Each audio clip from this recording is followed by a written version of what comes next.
Hello everyone, स्वागत है आपका हमारे चैनल फूड लोकल पे। मेरा नाम है आकाश और आज हम लोग अपने डेटा साइंस की प्लेलिस्ट में पाइथन में मैच स्टेटमेंट के बारे में सीखेंगे।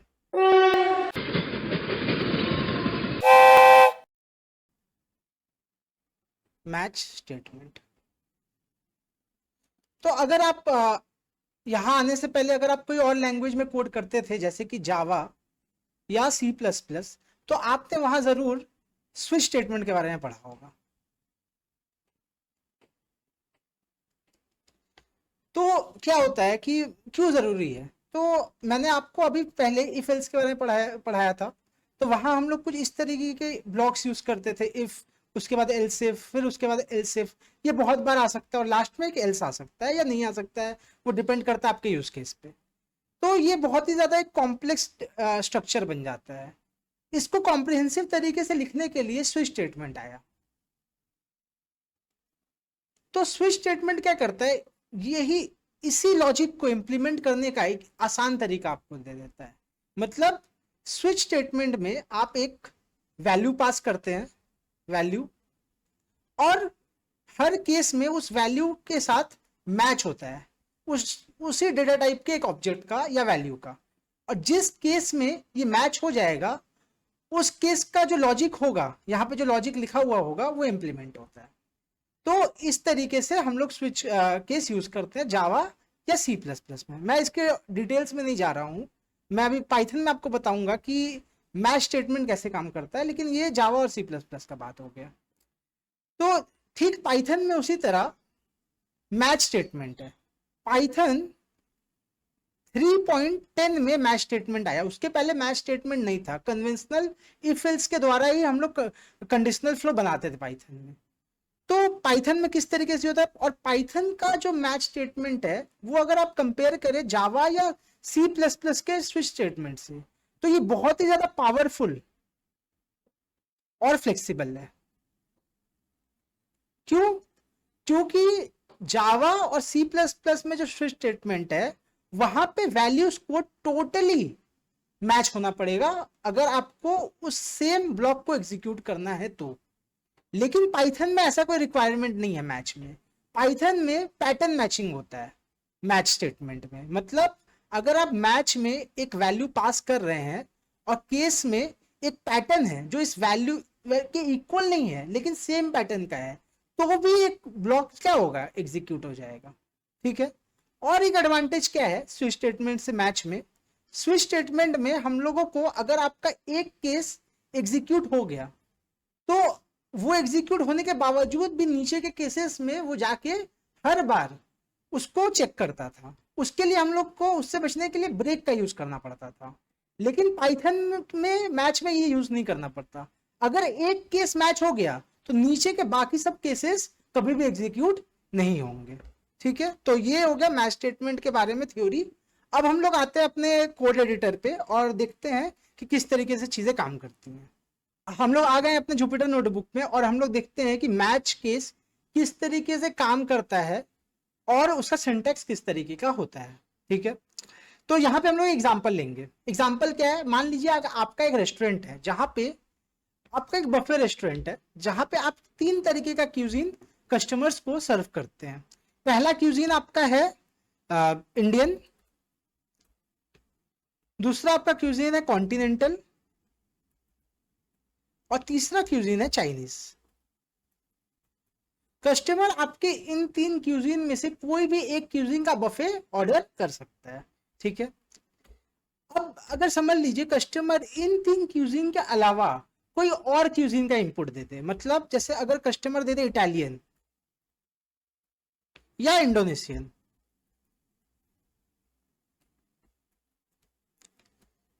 तो आपके पास तो अवेलेबल नहीं है उस टाइप का क्यूजीन का बफे। तो आप क्या करेंगे, तो कस्टमर को आपको एक स्पेसिफिक मैसेज दिखाना पड़ेगा इस किससे रिलेटेड भी।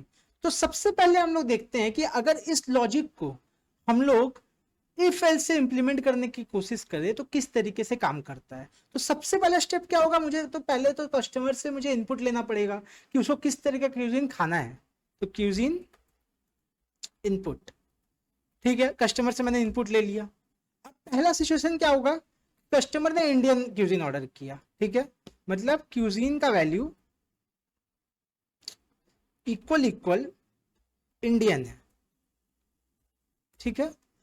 तो इस केस में क्या होगा कि आप इंडियन आप कस्टमर को एक मैसेज शो करेंगे कि you have selected Indian cuisine, और उसके बाद आप अपना मेन्यू जो है वो कस्टमर को दिखा सकते हैं कि इंडियन क्यूजीन में के बफे में क्या क्या मेन्यू अवेलेबल है, क्या क्या डिशेज है, ठीक है।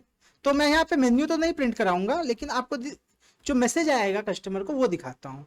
You have selected Indian cuisine, ठीक है। अब दूसरा क्यूजीन क्या हो सकता है, दूसरा क्यूजीन क्या हो सकता है, कॉन्टिनेंटल हो सकता है, जो कस्टमर सिलेक्ट करेगा, ठीक है। तो इसमें भी मैं प्रिंट कराऊंगा you have selected continental cuisine. अब आप यहाँ पे एक चीज अगर ऑब्जर्व करेंगे तो आपको दिखेगा कि देखिए यहाँ पे जो मैंने स्ट्रिंग लिखा you have selected Indian cuisine, और यहाँ पे मैंने जो स्ट्रिंग लिखा you have selected continental cuisine, इसमें डिफरेंस क्या है, बस इस वर्ड का डिफरेंस है, बाकी पूरा स्ट्रिंग सेम है। तो यहाँ पे हम लोग रिपीटेटिव टास्क कर रहे हैं, रिडंडेंट टास्क कर रहे हैं। तो इसको कैसे हम लोग सॉल्व, मतलब पाइथन का यूज करके कैसे हम लोग इसको अच्छे से लिख सकते हैं। तो प्रिंट में एक हम लोग फॉर्मेटिंग कर सकते हैं, मतलब ये जहां से हम लोग प्रिंट का स्ट्रिंग स्टार्ट कर रहे हैं उसके सामने एफ दे के हम लोग डायनामिक वैल्यूज पुट कर सकते, पास कर सकते हैं। इसमें क्यूजीन में इंडियन स्टोर्ड था, तो अगर क्यूजीन का वैल्यू इंडियन होगा तो यहाँ मैंने जो क्यूजीन डायनामिकली पार्ट इंजेक्ट किया है इस जगह पे इंडियन आ जाएगा अपने आप। उसी तरह यहाँ पे सेम करने से मुझे क्यूजीन मिल जाएगा।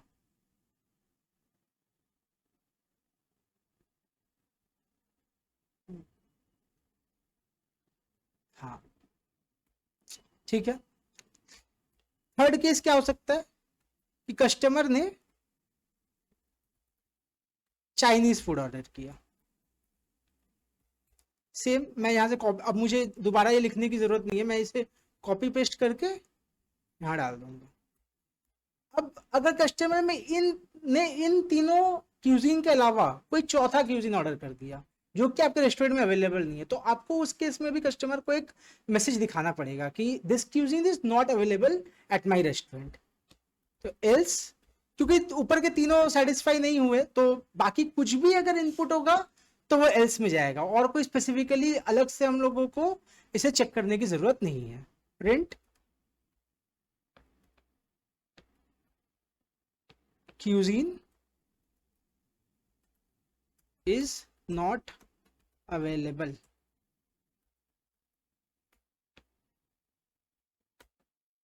तो सबसे पहले इनपुट मांग रहा है तो हम इंडियन देते हैं, पहले इंडियन। तो देखिए यहाँ पे क्या दिखा रहा है, you have selected Indian cuisine.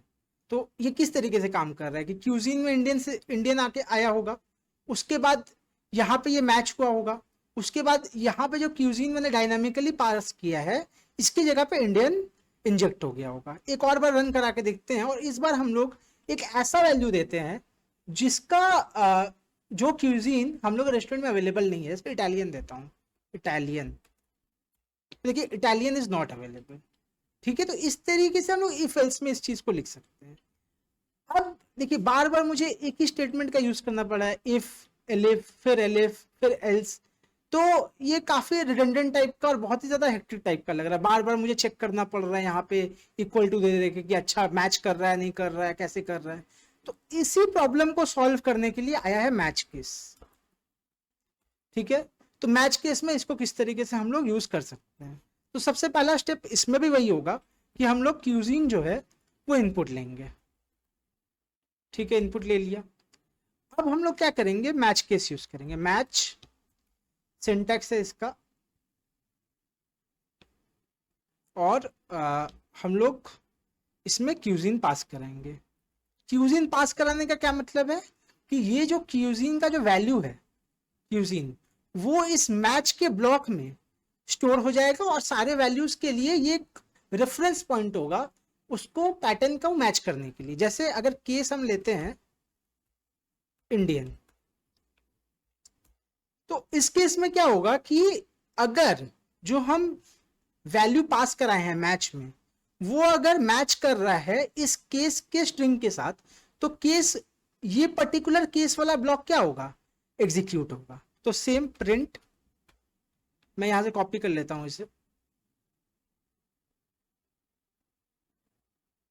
Cuisine is you have selected this cuisine. उसी तरह एक और केस क्या बनेगा, case continental, continental same. Third case क्या बनेगा, केस चाइनीज।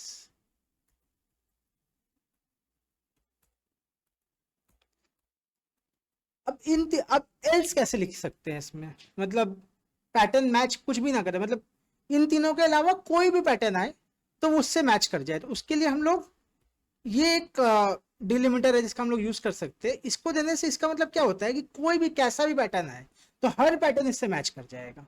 ठीक है, तो ऊपर के तीन पैटर्न में से अगर एक भी पैटर्न ना हो तो बाकी कैसा भी पैटर्न आने से ये वाले ब्लॉक के साथ वो मैच कर जाएगा। और यहां से हम लोग इसको प्रिंट कराएंगे। तो आइए हम लोग इसको रन करके देखते हैं कि ये कैसा करके काम कर। तो यहाँ पे आप देखिए कि यहाँ पे एक सिंटेक्स एरर दे रहा है।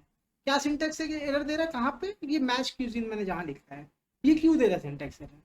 तो मैंने आपको पहले ही बताया था कि जो मैच केस जो स्टेटमेंट है वो आया है पाइथन 3.10 में। उसके पहले के पाइथन वर्जन में ये एग्जिस्ट नहीं करता, और मेरे लैपटॉप में एक पुराना वर्जन इंस्टॉल्ड है पाइथन का, जिसकी वजह से ये सिंटेक्स एरर यहाँ पे दे रहा है। तो अगर आप अभी ये पाइथन इंस्टॉल कर रहे हैं तो आप ज़रूर से 3.10 के ऊपर का कोई वर्जन इंस्टॉल करिएगा। और अगर आप में पुराना वर्जन है तो आप उसे अपग्रेड भी कर सकते हैं। तो मैं वो तो नहीं बता रहा हूँ आपको, अगर आपको उसका भी एक वीडियो चाहिए कि कैसे पाइथन का वर्जन अपग्रेड कर सकते हैं तो आप कमेंट सेक्शन में बताइएगा, मैं उसके अराउंड भी एक वीडियो बना दूंगा। अभी फिलहाल के लिए हम लोग एक ऑनलाइन कंपाइलर में देखते हैं कि ये मैच स्टेटमेंट किस तरीके से काम करेगा। तो हम लोग खोलेंगे रेपलिट। तो रेपलिट एक ऑनलाइन कोड प्लेटफॉर्म है जहां पे आप जाके कैसा भी कोड या किसी भी लैंग्वेज का कोड रन कर सकते हैं। तो मैं यहाँ पे एक नया रेपल बनाऊंगा, मैं लैंग्वेज सेलेक्ट करूंगा पाइथन, और मैं इसे नाम दूंगा मैच केस, और क्रिएट रेपल करूंगा। तो ठीक है, देखिए ये एक नया रेपल मेरा बन रहा है। तो मैं यहाँ आता हूँ, इस पूरे कोड को कॉपी करता हूँ, यहाँ पे पेस्ट करता हूँ। तो अब हम देखते हैं ये किस तरीके से काम करेगा। मैंने रन किया तो देखिए सबसे पहले ये मुझसे इनपुट मांग रहा है, मतलब कौन सा क्यूजीन आपको खाना है वो मांग रहा है, इंडियन। देखिए you have selected Indian cuisine. तो मेरा जो ये केस स्टेटमेंट है ये मैच हुआ, जिसकी वजह से ये ब्लॉक, ये जो मेरा प्रिंट स्टेटमेंट है ये एग्जीक्यूट। ठीक है, उसी तरह अगर मैं इंडियन कॉन्टिनेंटल या चाइनीज के अलावा कोई चौथा अगर क्यूजीन खाना चाहता हूँ, जैसे कि मैं इटालियन अगर खाना चाहता हूँ, इटालियन, और मैं यहाँ पे इनपुट देता हूँ, देखिए इटालियन इज नॉट अवेलेबल क्या है, जो कि ऑब्वियसली मेरा अगर ये तीनों सेटिस्फाई नहीं होता है तो मेरा चौथा जो केस है वो सेटिस्फाई होगा, जिसकी वजह से ये वाला जो प्रिंट स्टेटमेंट है वो एग्जीक्यूट हो। ठीक है, तो अभी तक आपने देखा कि इफ एल्स में हम लोग सेम लॉजिक कैसे लिख सकते हैं और मैच में कैसे लिख सकते हैं। तो फायदा क्या है, मैच क्यों लिख रहे हैं, इफ एल्स में तो काम हो ही रहा था। पहला फायदा क्या है, देखिए इफ एल्स में मुझे हर इफ या एलिफ के बाद एक रिलेशनल ऑपरेटर की मदद से ये इक्वेशन लिखना पड़ा, लेकिन यहाँ पे मुझे वैसा नहीं लिखना पड़ रहा है। यहाँ पे क्या हो रहा है कि इसके बाद मैंने जो वैल्यू पुट किया है ऑटोमेटिकली इस वैल्यू के साथ जो मैंने मैच में पास किया है उसके साथ कंपेयर करके मुझे पैटर्न मैचिंग कर दे रहा है ये केस। ठीक है, दूसरा फायदा क्या है, मुझे बार बार ये नहीं ध्यान रखना पड़ रहा है कि कहाँ इफ होगा, कहाँ एलिफ होगा और कहाँ एल्स होगा। हर केस में ही देखिए मैंने केस ही लिखा है, ऐसा कुछ नहीं है कि डिफॉल्ट जो मतलब जिसको मुझे हैंडल नहीं करना है उसके लिए मैं कुछ अलग लिख रहा हूँ। मैंने केस देके एक पैटर्न यहाँ पे इंट्रोड्यूस किया है जो कि ऊपर का अगर तीनों पैटर्न फेल हो जाता है तो बाकी हर पैटर्न इसके साथ मैच हो जाएगा, और ये वाला जो प्रिंट स्टेटमेंट है वो एग्जीक्यूट हो जाएगा। तो इस तरीके से हम लोग का जो मैच केस का सिंटैक्स है वो काम करता है। तो हम लोग यहाँ पे एक और एग्जांपल देखते हैं और आपको समझाते हैं कि मैच स्टेटमेंट किस तरीके से काम करता है। एक सिनेरियो हम लोग लेते हैं। आपके पास क्या सिनेरियो है कि आपको एक नंबर लेना है यूजर से, और आपको यूजर को बताना है कि वो नंबर आपका नेगेटिव है, जीरो है, या एक पॉजिटिव नंबर है। ठीक है, और पॉजिटिव नंबर में भी आपको यूजर को बताना है क्या वो एक सिंगल डिजिट पॉजिटिव नंबर है, मतलब 1 से लेके 9 तक में वो एग्जिस्ट करता है या नहीं करता है। और अगर 10 या 10 से ऊपर हो जाता है तो आपको वो एक डिफॉल्ट केस की तरह ट्रीट करना है उसको। तो क्या क्या केस है हम लोग का? पहला केस है नेगेटिव, दूसरा केस है जीरो, तीसरा केस क्या बनेगा? Positive but between 1 and 9। और चौथा, और अगर ये तीनों केसेस मैच नहीं हुआ तो अदर वैल्यू। ठीक है, तो ये हम लोग एग्जीक्यूट करने की कोशिश करते हैं। तो सबसे पहला टास्क हम लोग क्या है? पहला हम लोग को इनपुट लेना है। तो हम लोग यहाँ पे सबसे पहला हम लोग का काम क्या होगा कि हम लोग को एक इनपुट लेना है। तो देखिए ये सजेशन दे रहा है, लेकिन हम लोग इसका यूज नहीं करेंगे अभी फिलहाल, क्योंकि अभी हम लोग सीख रहे हैं। ये सब मैंने आपको पहले के लेक्चर से बता दिया है कि किस तरह ये सिंटैक्स कैसे काम करता है। तो ये मैंने एक इंटीजर टाइप का इनपुट ले लिया। अब मैं मैच केस का यूज करके ये जो मैंने ऊपर लिखा है इसको एग्जीक्यूट करने की कोशिश करूँगा। तो मैच नंबर, मुझे इसका पहला केस क्या होगा? पहला केस होगा number if number is less than zero. अब आप सोचेंगे ये क्या आ गया, मतलब ये कैसे लिख दिया मैंने कि case number if number less than zero. अभी तक मैंने बोल रहा था कि जो केस रहेगा उसके साथ बस ये कंपेयर करता है, और उसके बाद अगर वो पैटर्न मैच करेगा तो अंदर का ब्लॉक एग्जीक्यूट होगा। तो एक्चुअली होता क्या है ना कि पैटर्न मैच करने के बाद केस जो है वो एक ट्रू या फॉल्स वैल्यू लेता है। ठीक है, तो यहाँ पे हम लोग क्या कर रहे हैं, नंबर तो मेरा इनपुट है, और अगर ये नंबर लेस देन जीरो है तो ये एक ट्रू रिटर्न करेगा, जिसकी वजह से ये वाला ब्लॉक एग्जीक्यूट होगा। इस तरीके से हम लोग का फ्लो बनेगा इस केस में। दूसरा केस क्या होगा? Case number if number is equal equal zero. अब देखिए यहाँ पे आप ऐसे करके लिख सकते हैं, या आप डायरेक्टली ऐसे करके भी लिख सकते हैं कि नंबर का वैल्यू अगर जीरो है, काम खत्म, आपको और कुछ भी करने का यहाँ पे जरूरत नहीं है। तो प्रिंट क्या हो जाएगा? जीरो। तीसरा केस क्या होगा? Case number if number is greater than zero and number is less than 10। मतलब 1 से लेके 9 तक का वैल्यू अगर होगा तो पॉजिटिव बट बिटवीन 1 and 9। और लास्ट केस क्या होगा? डिफॉल्ट केस, अगर ऐसा कुछ भी नहीं होता है तो प्रिंट अदर। ठीक है, तो अब हम लोग देखते हैं कि ये किस तरीके से काम करेगा।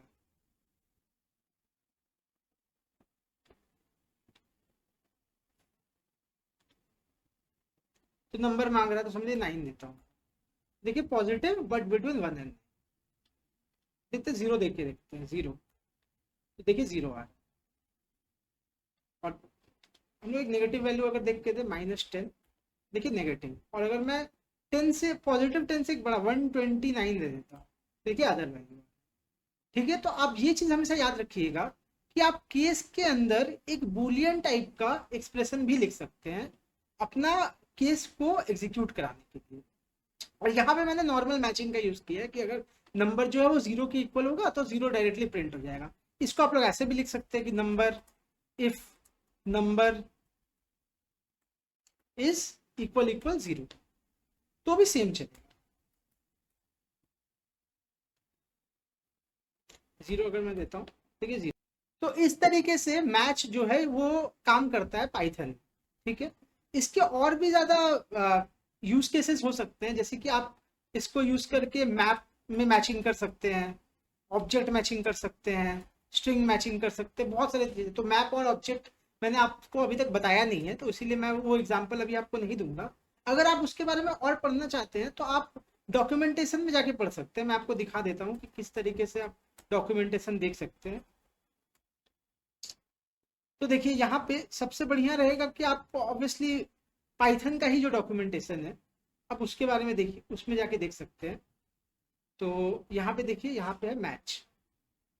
तो यहाँ पे जाके आप पढ़ सकते हैं कि किस तरीके से और ज़्यादा यूज केसेस में मैच स्टेटमेंट को यूज किया जा सकता है। और जब भी हम लोग आगे और जब हम लोग पढ़ेंगे ऑब्जेक्ट्स के बारे में, मैप के बारे में, तब हम लोग मैप का ये वाला यूज केस भी डिस्कस करेंगे। तो आज के वीडियो के लिए हम लोग यहीं तक रखते हैं। हम लोगों ने आज सीखा कि मैच क्या होता है, कैसे वो डिफरेंट है स्विच से जावा या सी प्लस प्लस में जो होता है, और उसे किस तरीके से एग्जीक्यूट किया जाता है, और किस तरीके से हम लोग नंबर मैचिंग करते हैं एक केस ब्लॉक के। तो तब तक के लिए अब अगले वीडियो में हम लोग पाइथन के और भी नए नए टॉपिक्स के बारे में सीखेंगे और इससे भी और लेवल अप करेंगे। तब तक के लिए आप लोग पढ़ते रहिए, आगे बढ़ते रहिए। इस चैनल को सब्सक्राइब कीजिए और वीडियो को ज़रूर से लाइक कीजिए, अपने दोस्तों में वीडियो को शेयर कीजिए। और अगर आपका कोई भी सजेशन है इम्प्रूवमेंट के लिए तो ज़रूर कमेंट कीजिए। धन्यवाद। जय हिंद।